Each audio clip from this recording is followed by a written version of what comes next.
Shalom, selamat pagi saudara-saudara dan juga teman-teman sahabat Yesus, cinta Alkitab. Kita ketemu lagi pada hari ini, satu hari karunia yang baru yang Tuhan berikan bagi kita. Dan kita masih diberikan kehidupan sungguh luar biasa. Bagaimanapun kehidupan kita, saudara, itu berarti buat kita. Puji Tuhan. Saudara, mari kita berdoa. Terima kasih Allahku, terima kasih Yesusku, terima kasih Roh Kudus untuk hari ini, untuk berkat yang sudah Kau sediakan bagi kami. Hari ini adalah hari yang Tuhan jadikan. Mari kita bersorak-sorai dan bergembira, bersuka cita. Mazmur 118 ayat 24 mengatakan, ya Tuhan, kami juga mau Tuhan berpadanan dengan firman-Mu. Ratapan 3 ayat 22 mengatakan, tak berkesudahan kasih setia Engkau Tuhan. Tak habis-habisnya rahmat-Mu bagi kami. Selalu baru pada tiap pagi. Tak berkesudahan kasih-Mu Tuhan. Besar kesetiaan-Mu. Tuhan adalah bagianku. Oleh sebab itu aku berharap hanya kepada Engkau. Terima kasih Tuhan. Biar kami selalu berharap kepada Engkau. Engkau bagian kami. You are my portion. Thank you Jesus. Thank you. Bapa, terima kasih. Buka telinga kami untuk dengar firman Tuhan. Dari pendengaran akan firman-Mu, iman akan tumbuh. Iman dikuatkan. Terima kasih Bapa. Kami sedia untuk dengar firman Tuhan, untuk datang di dalam hadirat-Mu. Amin. Saudara, kita mau nyanyikan satu lagu dulu ya. Kita nyanyikan lagu ini, puji Tuhan. Kita siapkan hati kita. Haleluya, haleluya.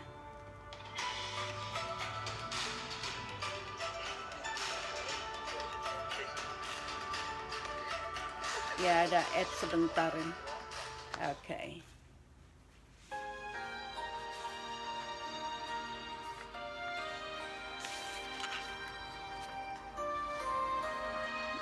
Haleluya, Jesus. Thank you, Father. Thank you, Jesus. Kau Allah yang besar, Ajaib dan mulia, Kau Yesus yang selalu membuatku terpesona. Segala pujian bagi-Mu ya Tuhan. Hanya Engkau yang layak kami agungkan dan tinggikan, Jesus. Thank you Lord, thank you. Yesus Tuhan, Kau layak dipuji, ditinggikan atas seluruh bumi. Haleluya. Ajaib kuasa, ya Allahku, ku kagum hormat padamu. Haleluya, ku kagumkan Engkau Bapa. Kaulah Oh, yes, Engkau layak dipuji, hati kami menyembah Engkau atas seluruh bumi. Heran kasih-Mu di hidupku, Yesus kekuatanku. Kau Allah yang besar, ajaib dan mulia, Yesus yang selalu membuatku terpesona. Segala pujian bagi-Mu ya Tuhan. Hanya Kau yang layak ku agungkan. Hanya Engkau Yesus, Allah yang besar, ajaib dan mulia. Mari imani saudara, Dia Allah yang besar, Dia Allah yang ajaib, Dia Allah yang mulia. Oh Yesus, Engkau membuat aku terpesona. Pujian bagi-Mu ya Tuhan. Engkau yang layak ku agungkan. Hanya Yesus yang layak kita agungkan, saudara. Kuramata shikarama shikarama sami. Ajaib dan mulia,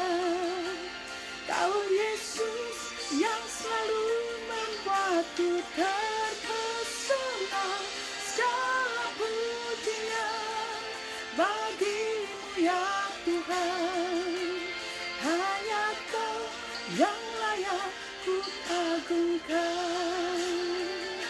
Segala pujian bagimu ya Tuhan, hanya Kau yang layak ku agungkan. Hanya Engkau yang layak kami agungkan. Agungkan.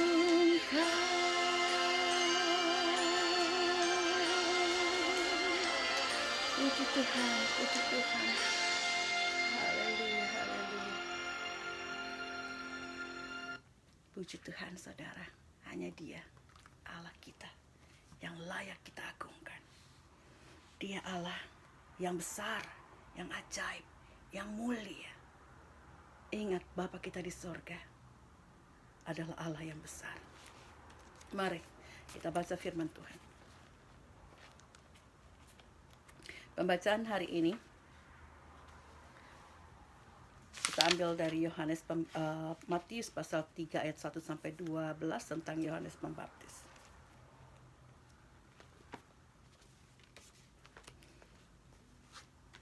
Kita siap baca firman Tuhan. Yohanes Pembaptis, Matius pasal 3 ayat 1 sampai 12. Pada waktu itu tampillah Yohanes Pembaptis di padang gurun Yudea dan memberitakan, bertobatlah, sebab kerajaan surga sudah dekat. Sesungguhnya dialah yang dimaksudkan Nabi Yesaya ketika Nabi Yesaya berkata, ada suara orang yang berseru-seru di padang gurun, persiapkanlah jalan untuk Tuhan, luruskanlah jalan baginya. Yohanes memakai jubah bulu unta dan ikat pinggang kulit. Dan makanannya belalang dan madu hutan. Maka datanglah kepadanya penduduk dari Yerusalem, dari seluruh Yudea, dan dari seluruh daerah sekitar Yordan, lalu sambil mengaku dosanya, mereka dibaptis oleh Yohanes di sungai Yordan. Tetapi waktu ia melihat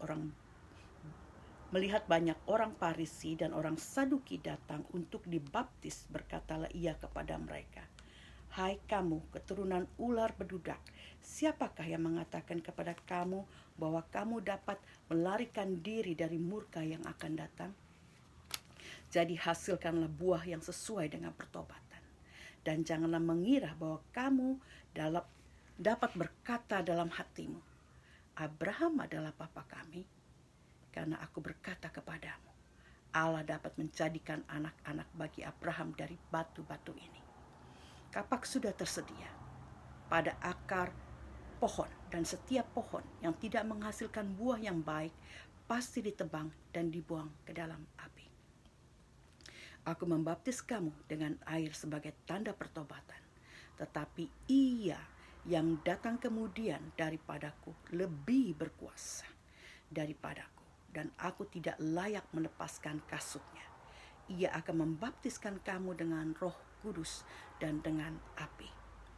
Alat penampi sudah di tangannya. Ia akan membersihkan tempat pengirikannya dan mengumpulkan gandumnya ke dalam lumbung, tetapi debu jerami itu akan dibakarnya dalam api yang tidak terpadamkan. Puji Tuhan.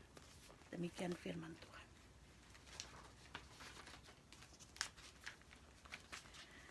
Saya akan persiapkan juga dalam bahasa Inggris karena ada beberapa ayat yang saya lebih suka juga ambil dari bahasa Inggrisnya ya. Jadi saya persiapkan di sini.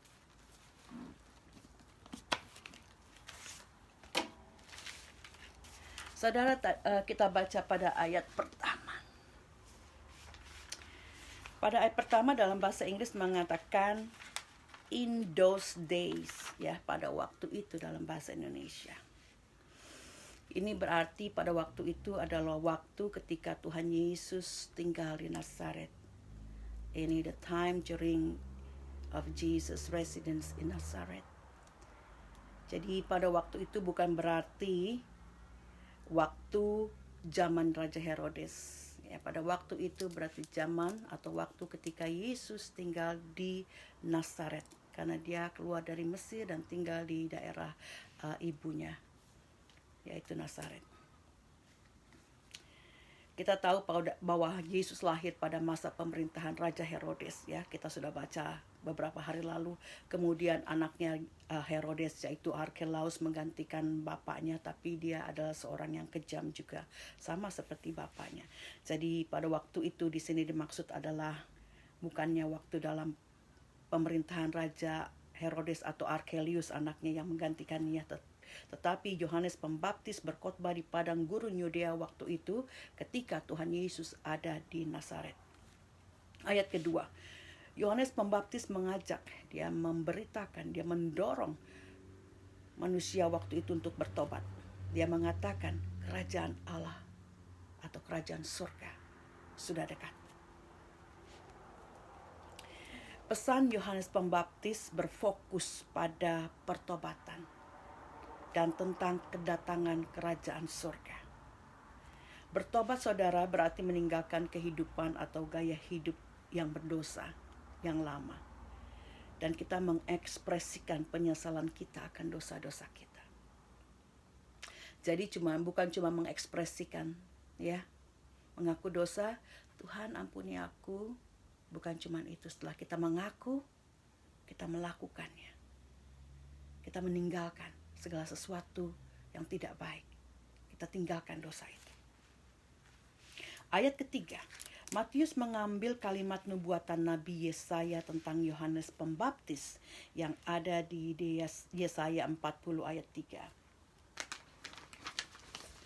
Ini sama tulisannya, ya, ada suara yang berseru-seru di padang gurun. Persiapkanlah jalan untuk Tuhan. Luruskanlah jalan baginya.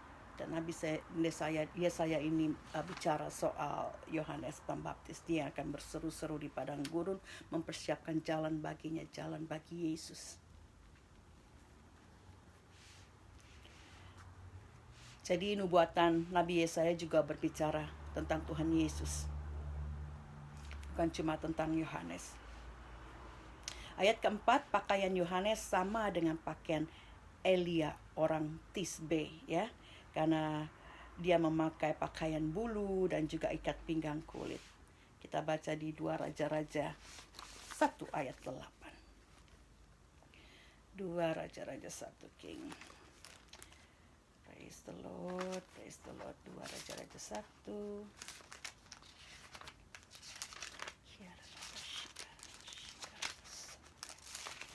Yes Lord, yes Lord.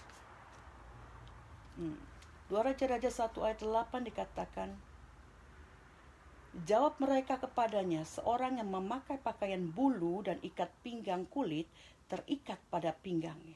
Maka berkatalah ia, itu Elia orang Tisbe. Jadi sangat dikenal dari pakaiannya, ya, sampai raja tahu. Ketika anak buahnya mengatakan, siapa yang mengatakan itu kepadaku? Oh, itu orang yang pakai baju bulu dan pakai ikat pinggang kulit. Oh, raja langsung bilang, oh, itu Elia, orang Tisbe. Jadi pakaian Yohanes sama dengan pakaian yang dipakai Elia, dan mereka juga tinggal di padang gurun, ya. Dan kita lihat ayat 5 sampai 6. Orang-orang datang dari Yerusalem dan seluruh Yudea dan daerah sekitarnya, sekitar Yordan, karena pembaptisan di sungai Yordan. Mereka datang kepada Yohanes untuk mengaku dosa dan dibaptis. Jadi bukan saja orang-orang bukan Yahudi, atau disebut dalam Alkitab bahasa Inggris itu Gentiles, ya. Gentiles itu orang-orang yang bukan Yahudi. Tetapi juga banyak orang Yahudi yang mau bertobat dan datang dan dibaptis oleh Yohanes Pembaptis, karena mereka dikatakan datang dari Yerusalem. Ya, kebanyakan orang Yahudi, Yerusalem adalah orang-orang Yahudi. Jadi mereka yang dari Yahudi, dari daerah Yudea dan daerah sekitar Yordan itu datang. Jadi pembaptisan terbuka untuk mereka yang Yahudi dan orang yang bukan Yahudi. Ayat 7 sampai 9. Dikatakan di sana bahwa ketika Yesus Pembaptis melihat orang Farisi dan orang Saduki datang untuk dibaptis, ia mengatakan sesuatu yang kedengarannya sangat kasar dan tajam. Kita sudah baca tadi. Dia katakan, hai kamu keturunan ular beludak. sangat kejam dan kasar saudara, tetapi Yohanes Pembaptis mempunyai satu penegasan. Dia mau menegaskan kepada mereka. Dia mengatakan demikian karena dia tahu hati dan pikiran mereka. Ya, orang Farisi dan Saduki ini yang mengira mereka keturunan Abraham, mereka digaransi bahwa mereka akan terlepas dari murka Allah. Saudara, dalam Alkitab bahasa Inggris jelas mengatakan bahwa orang Farisi dan Saduki ini datang bukan dengan niat untuk dibaptis. Itu makanya saya selalu baca dalam bahasa Inggris dan bahasa Indonesia dalam Alkitab ini supaya saya mendapatkan pengertian yang pasti, pengertian yang lebih jelas. Di sini di ayat ke-7 dikatakan, siapakah yang mengatakan kepada kamu bahwa kamu dia datang untuk dibaptis ya. Oh ini, ayat yang ke-7. Tetapi waktu ia melihat banyak orang Farisi dan orang Saduki datang untuk dibaptis. Itu dalam bahasa Indonesia. Tapi lebih jelas lagi kalau kita baca kalau di dalam bahasa Inggrisnya, ayat yang ke-7.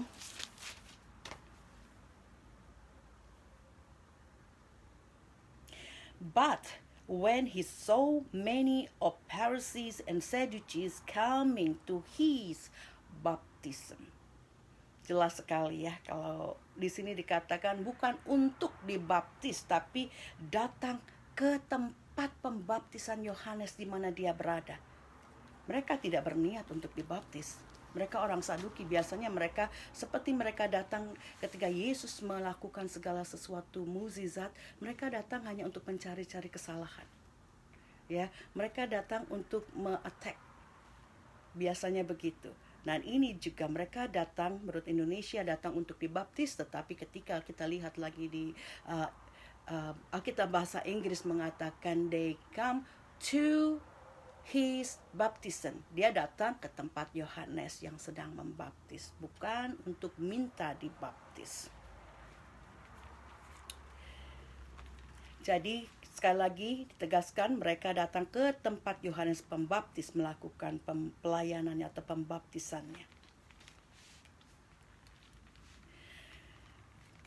Kalau orang Farisi dan Saduki datang untuk dibaptis ya, tentunya Yohanes Pembaptis juga tidak akan menolak mereka dan mengatakan sekasar itu.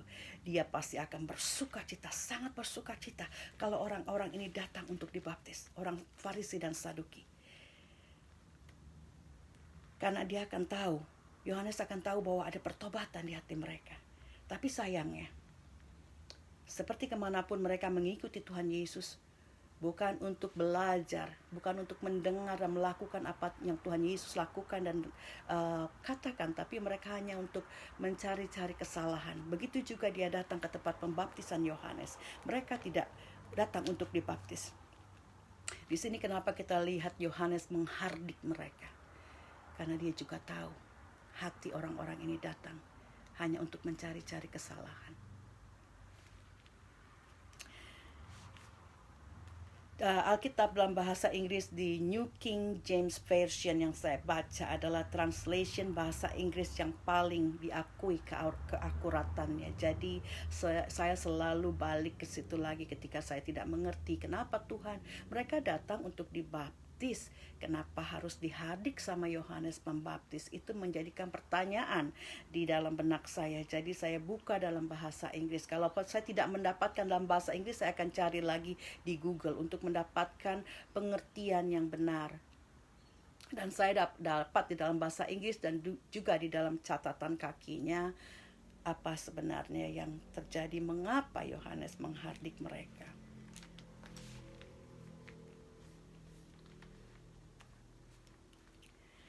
Oke, ayat ke-9. Ayat ke-9 Yohanes Pembaptis juga mengingatkan mereka bahwa menjadi keturunan Abraham atas bangsa Israel, ya, mereka yang datang dari orang-orang Yahudi atau bangsa Israel, mereka keturunan Abraham, bukanlah menjadikan suatu dasar untuk membual atau menjadi sombong. Karena mereka bilang Kita akan terlepas dari hukum Allah karena kita keturunan Abraham. Tetapi Yohanes mengingatkan mereka. Ia mengatakan Allah bisa menjadikan keturunan Abraham dari batu-batu ini. Ya, ia mengatakan Allah bisa mendatangkan anak-anak bagi Abraham dari batu-batu itu. Maksudnya bahwa dengan kemahakuasaan Allah, ia bisa mentransformasi, mengubah sesuatu batu atau sesuatu yang tidak berarti menjadi sesuatu yang berarti, menjadi manusia. Ini cuma kiasan, tapi ia bisa melakukannya pula, ya. Jadi Yohanes mengingatkan untuk tidak menjadi sombong, untuk tidak membual bagi orang-orang Israel, sebab mereka keturunan Abraham, mereka akan otomatis menjadi tidak atau terlepas dari murka Allah dan menjadi bagian dari rencana Allah. Kalau mereka tidak bertobat, itu tidak akan terjadi. Itu maksud Yohanes. Di ayat 10, Yohanes Pembaptis menekan pentingnya pertobatan dan buah dari pertobatan. Itu harus nyata.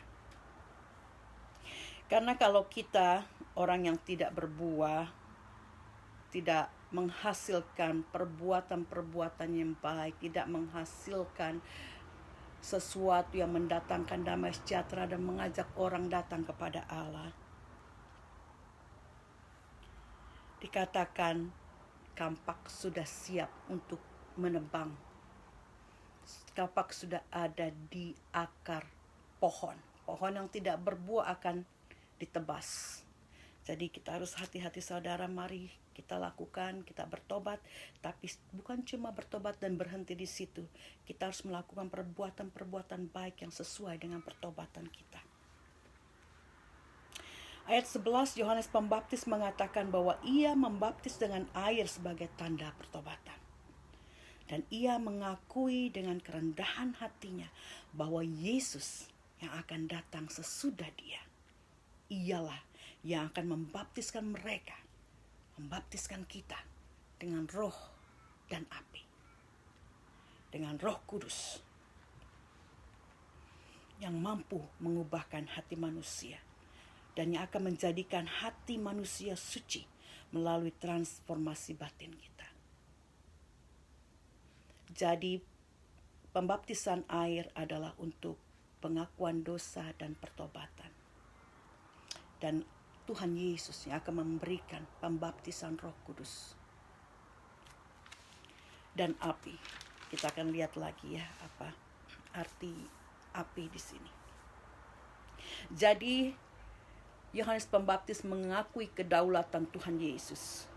Yesus mempunyai kuasa untuk mentransform, untuk mengubahkan karakter hati manusia, di mana Yohanes Pembaptis tidak dapat melakukannya. Yohanes Pembaptis hanya menyiapkan jalan. Orang bertobat, orang dibaptis. Tetapi yang mengubahkan hati manusia, hati karakter manusia, adalah baptisan Roh Kudus dari Yesus. Dikatakan juga Yesus akan membaptis dengan api. Api adalah melambangkan atau refleksi dari penghakiman ilahi bagi orang yang berdosa dan yang tidak bertobat. Api akan memisahkan gandum dan sisa-sisa gandum, ya, yang tidak terpakai itu. Ayat ke-12, karena itu Yohanes Pembaptis melanjutkan mengatakan bahwa Yesus sudah memegang alat penampi. Saya sudah katakan tadi, dengan alat penampi ini dipisahkannya gandum dari debu-debu dan jerami-jerami. Ya, alat penampi kita tahu tampah ya di bahasa Indonesia ya. Nah, kita zaman dulu waktu saya kecil, kita itu kalau habis panen padi, kita potong, kita tumbuk, terusnya kita tampah, kita dapatkan padi-padinya, kita taruh berasnya juga sampah ya, jerami-jerami atau debu-debunya kita pisahkan. Nah, gandum adalah kiasan orang-orang yang bertobat saudara, dan yang menerima baptisan roh. bertobat, dibaptis oleh air, dan juga menerima baptisan roh, sehingga hidupnya menghasilkan buah-buah roh. Buah-buah roh itu ada di Galatia 5 ayat 22 sampai 23. Kasih, sukacita, damai sejahtera, kesabaran, kemurahan, kebaikan, kesetiaan, kelemah lembutan, dan penguasaan diri. Ini buah-buah roh yang harus kita miliki sebagai orang yang sudah bertobat, kepada orang yang sudah dibaptis dengan air, tanda pertobatan kita, dan sudah dibaptis oleh Roh Kudus. Roh yang mengubahkan karakter kita, yang memampukan kita menghasilkan buah-buah roh ini. Tanpa Roh Kudus kita tidak mampu, saudara. Tidak mampu. Mungkin kita punya kasih. Mungkin kita punya sukacita. Tapi adakah kesetiaan? Adakah kemurahan? Adakah penguasaan diri? Saudara miliki roh Allah, terima baptisan Roh Kudus, sehingga karakter kita diubahkan dan kita dimampukan untuk melakukan dan menghasilkan buah-buah roh ini. Debu dan jerami adalah kiasan orang-orang yang tidak mau bertobat. Dikatakan mereka akan dimasukkan ke dalam api yang tidak pernah padam, yaitu neraka. Jadi neraka itu eksis, ya. Jangan katakan, oh itu cuma fairy tale, cuma cerita dongeng. Alkitab mengatakan mereka akan dibuang ke dalam api yang menyala-nyala, yang tidak akan pernah padam. Jadi saudara, mari semasih ada waktu kita mau datang kepada Allah, mengaku dosa kita, bertobat saudara. Kerajaan surga sudah dekat dan semakin dekat. Itu dikatakan pada zaman Yohanes, ya. Kita dari zaman Yohanes sampai kepada saat ini, kita semakin mendekati hari Tuhan, mendekati hari kerajaan surga itu datang. Kalau pada saat itu aja Yohanes sudah mengatakan kerajaan Allah sudah dekat, bertobatlah. Apalagi saat ini, saudara. Kita sudah melihat begitu banyak tanda-tanda kegoncangan dunia yang semakin capek mungkin, ya, dengan ulah manusia. Dunia yang memberontak, alam yang memberontak karena ketidaktaatan manusia. Itu sudah terjadi di mana-mana, saudara. Pemberontakan manusia itu sendiri juga. Apa yang tidak pernah benar waktu itu sekarang dibenarkan orang. Apa yang tabu waktu itu sekarang diokekan orang. Tanda-tanda akhir zaman sudah sangat jelas. Mari, seperti Yohanes, saya mau mengingatkan kita semua untuk bertobat. Bertobat, untuk melakukan pertobatan dan minta baptisan Roh Kudus. Hanya Roh Allah yang memampukan kita mengubahkan karakter kita, mengubahkan hati kita, pikiran kita, segala perbuatan kita, supaya hidup kita menghasilkan buah-buah roh. Nah saudara, ketika kita hidup dipimpin oleh roh ini, kita akan mempunyai hati nurani yang peka juga. Jadi kita akan tahu, ya, kalau kita salah. Jadi bukan saja kita tahu kita salah, sering ya hati nurani kita convict, ya, bukan menghukum, bukan condemn, tapi convict, ya, mengingatkan kita. Oh, apa yang kamu katakan itu tadi salah, atau yang kamu katakan itu tadi menyakiti hati orang lain. Itu memberikan kita conviction. Dan kita sebagai orang yang taat dan peka akan suara Allah, apa yang harus kita lakukan? Kita mau merendahkan hati dan mau mengakuinya, bukan cuma di hadapan Allah, tapi juga kepada orang yang kita merasakan kita sudah mengatakan sesuatu yang tidak baik. Jangan malu, jangan takut. Saya begitu kalau ada sesuatu yang saya, I've said something too harsh for someone. Jadi saya datang, maaf ya, kalau ada kata-kata yang saya tidak berkenan atau sesuatu, kita harus katakan, saudara. Jadi hidup kita plong, ya. Ya, hidup kita plong, terlebih kita mau merendahkan hati sebagai orang yang takut akan Tuhan. Ya, banyak kesombongan yang saya temui di sekeliling saya. Saya orangnya selalu merendahkan hati. Jadi orang menganggap kalau kita rendah hati, kita tuh dianggap remeh gitu.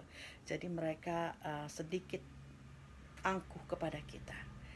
Nah, di situ kita perlu rendah hati, tapi kita juga harus mempunyai strong spirit. Ketika orang sudah mulai merendahkan kita, mau menginjak-injak kita, roh saya bangun. Saya akan berdiri tegap, tapi tidak dengan kesombongan. Saya minta hikmat Tuhan supaya saya tetap bisa berbicara kepada orang itu dengan hikmat Tuhan, bukan dengan marah-marah. Dulu saya gitu.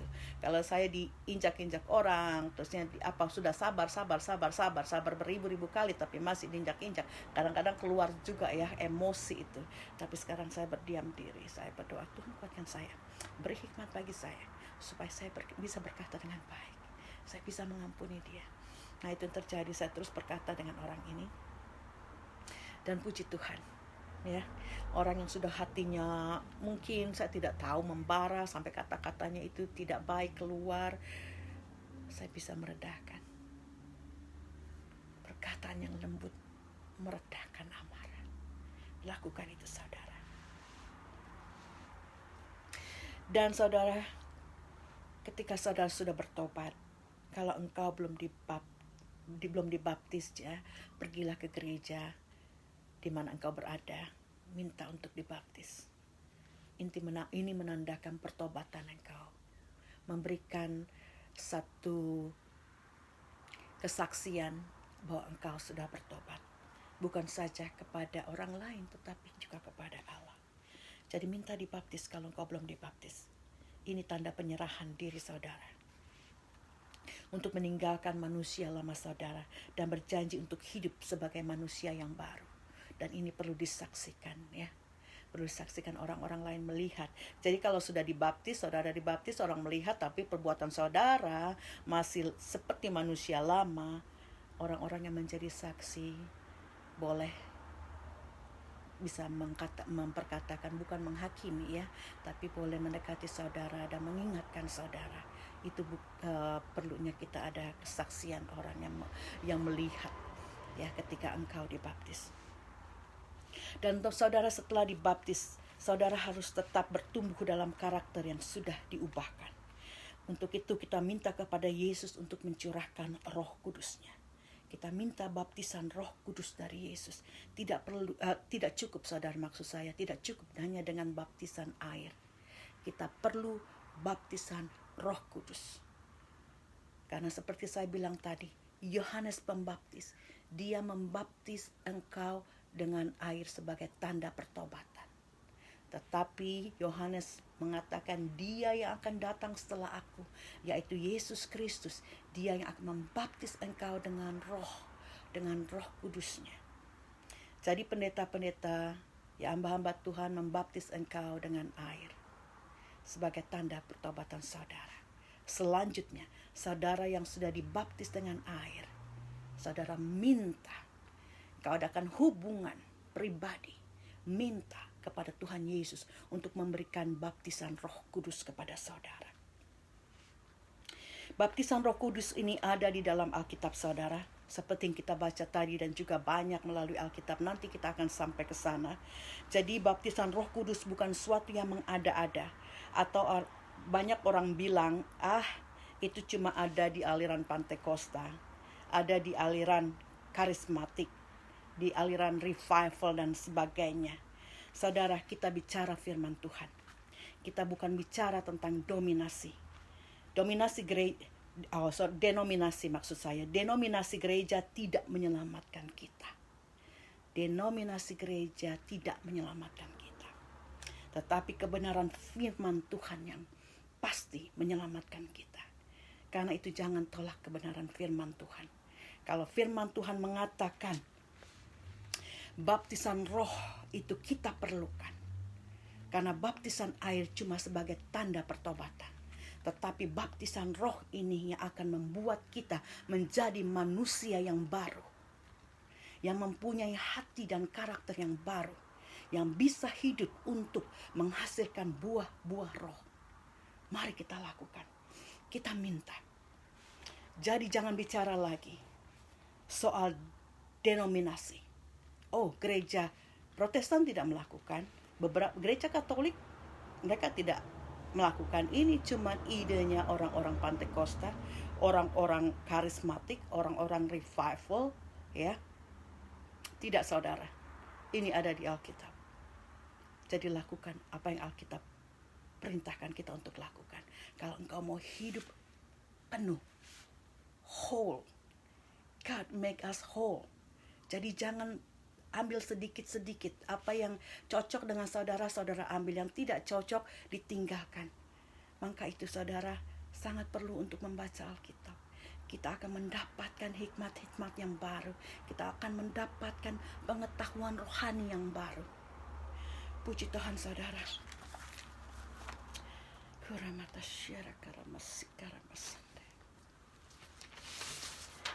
Terima kasih untuk firman-Mu Tuhan. Saudara, hari ini saya mau sungguh berdoa, kita mau bersama-sama bersehati. Ketika kita berdoa, saudara, mengapa kita mengajak orang lain?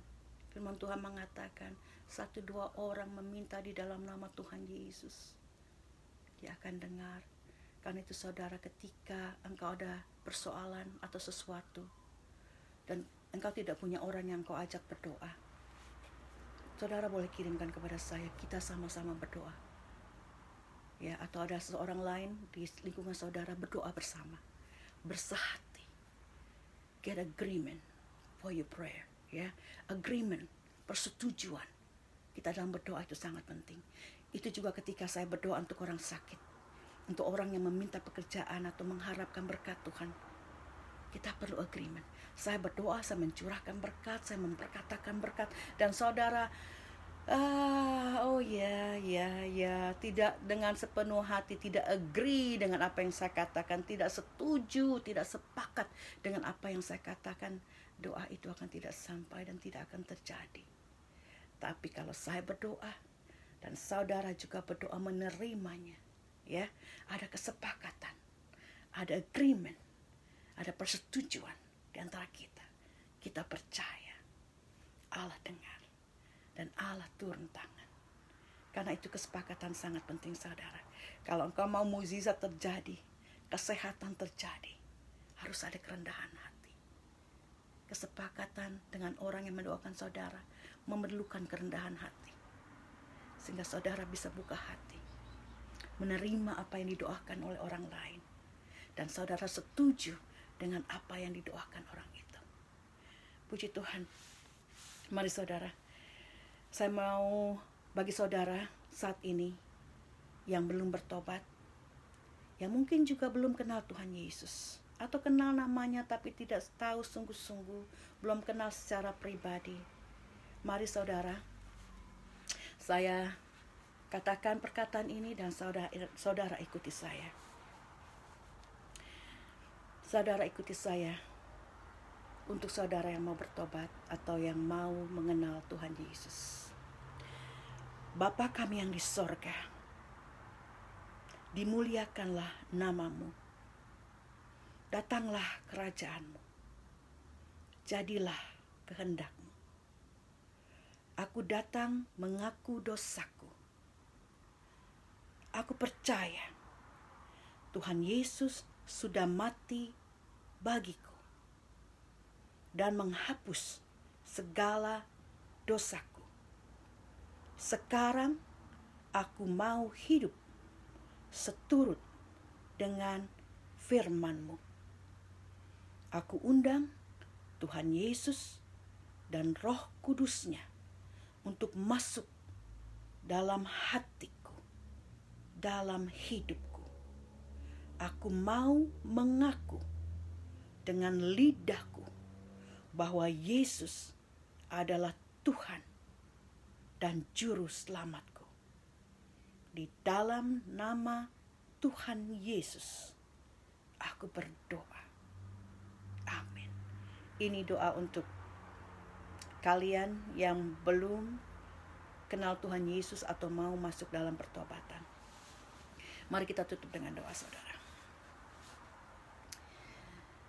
Bapa, Engkau yang mulia, Engkau yang kuasa, Engkau yang setia. Engkau yang kami puja senantiasa, sebab Engkau Bapa yang baik. Terima kasih Tuhan. Terima kasih Bapa untuk baptisan air yang sudah kami terima sebagai tanda pertobatan kami. Tapi kami juga Tuhan mau untuk dibaptis oleh Roh Kudus, supaya Tuhan ada roh Engkau di dalam hati kami, di dalam hidup kami, yang memimpin hidup kami Tuhan, jalan kepada jalan kebenaran Engkau, dan hidup kami menghasilkan buah-buah roh. Terima kasih, kami tahu, kami percaya bahwa waktumu semakin dekat. Engkau akan datang kembali. Kami tahu itu Yesus. Tapi Tuhan, kami tidak hanya mau tahu, tapi kami mau melakukan Tuhan apa yang Engkau ingin kami lakukan, apa yang menjadi rencanamu dalam hidup kami. Terima kasih, kami berkati Tuhan. Aku doakan mereka Bapa yang sudah terima baptisan air, mereka juga mau meminta kepada Engkau untuk meminta baptisan Roh Kudus. Dan Yesus, Engkau akan turunkan Roh Kudus-Mu kepada mereka. Dan mereka akan melakukan hal-hal yang luar biasa. Mereka akan berbicara di dalam bahasa roh. Mereka akan meletakkan tangan mereka kepada orang sakit, dan orang sakit akan sembuh. Mereka akan bernubuat. Mereka akan menginjak-injak iblis, serpent, ular. Oh Yesus, terima kasih. Mereka akan banyak cobaan Tuhan. Banyak cobaan. Mungkin mereka akan dikasih poison. Poison di sini adalah cobaan saudara. Engkau meminumnya, engkau menerima pencobaan itu, tetapi engkau tidak akan mati. Karena roh Allah yang ada di dalam engkau akan menolak segala rencana jahat si iblis. Terima kasih Tuhan for this revelation. Untuk revelasi yang kami dapat dari firman Tuhan hari ini. Karena itu Tuhan, kami akan setia baca firman Tuhan. Kami mencintai firman Tuhan. Kami mendapatkan sesuatu yang hari lepas hari dapat memperbaharui hidup kami, menguatkan iman kami, memberikan hikmat yang lebih kepada pikiran kami. Terima kasih untuk firman-Mu hari ini. Kami berserah, kami berjalan dalam pimpinan Roh-Mu, dan kami meminta Roh-Mu untuk selalu menyertai hidup kami. Terima kasih Tuhan, berkati Engkau. Tuhan berkati Engkau, minta roh Allah, minta Roh Kudus. Tuhan Yesus akan curahkan di dalam nama Tuhan Yesus. Amin. Tuhan Yesus memberkati hari-hari kita. Immanuel, Allah berserta kita.